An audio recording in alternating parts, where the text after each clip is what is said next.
Having looked at that, I think we should look at three other aspects before getting into the regulations themselves. First of all, what's the economic situation here? And you might say, well, that's not very important to science, but I don't agree entirely. I think you'll find that you have always got economic constraints about the science you're performing. What it has to say about test systems and test items is very, how can I put it, very broad, very, I wouldn't say vague, but general. And the reason why, particularly for test systems, is that they can be so varied that it's very difficult to speak specifically.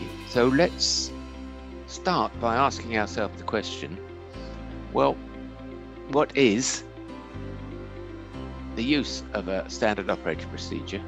And as I've already said, it's to back up, it's to give further detail to the study plan or the protocol. So we've planned our study, we've performed our study, we've collected the data for the study. Now we look at the study director and we say, would you please get the report written? So this is reporting, and there are rules about reporting as well.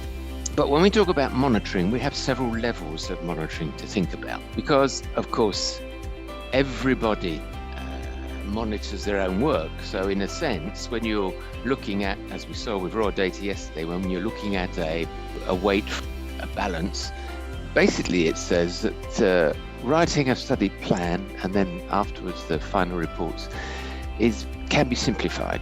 And what they do to simplify it is to say you can do a template.